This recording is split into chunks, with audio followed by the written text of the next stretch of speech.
جو لوگ سود کھاتے ہیں وہ قبروں سے اس طرح حواس باغ کر اٹھیں گے جیسے کسی کو جن نے لپٹ کر دیوانہ بنا دیا ہو۔ یہ اس لیے کہ وہ کہتے ہیں کہ سودا بیچنا بھی تو نفع کے لحاظ سے ویسا ہی ہے جیسے سود لینا، حالانکہ سودے کو اللہ نے حلال کیا ہے اور سود کو حرام۔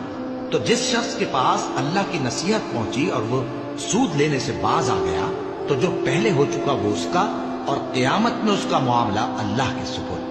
اور جو پھر لینے لگا تو ایسے لوگ دوزخی ہیں کہ ہمیشہ دوزخ میں جلتے رہیں گے۔ اللہ سود کو نابود یعنی بے برکت کرتا اور خیرات کی برکت کو بڑھاتا ہے، اور اللہ کسی ناشکر گناہگار کو دوست نہیں رکھتا۔ اللہ نے فرمایا کہ تمہاری دعا قبول کر لی گئی تو تم ثابت قدم رہنا اور بے عقلوں کے راستے پر نہ چلنا، اور اپنے گھروں کو قبلہ یعنی مسجدیں ٹھہراؤ۔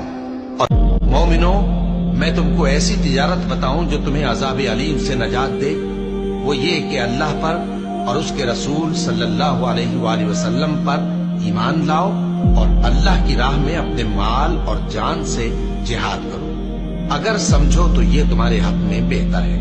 وہ تمہارے گناہ بخش دے گا اور تم کو جنت کے باغوں میں جن کے نیچے نہریں بہ رہی ہیں اور پاکیزہ مکانات میں جو ہمیشہ کی بہشت میں ہیں داخل کرے گا۔ یہی بڑی کامیابی ہے۔ اگر اللہ تمہارا مددگار ہے تو تم پر کوئی غالب نہیں آ سکتا، اور اگر وہ تمہیں چھوڑ دے تو پھر کون ہے اس کے بعد تمہاری مدد کرے۔ اور مومنوں کو تو چاہیے کہ اللہ ہی پر بھروسہ رکھیں۔ اور جو لوگ بن دیکھے اپنے پروردگار سے ڈرتے ہیں ان کے لیے بخشش اور اجر عظیم ہے۔ اور تم لوگ بات پوشیدہ کہو یا ظاہر، وہ تو دلوں کے بھیدوں تک سے واقف ہے۔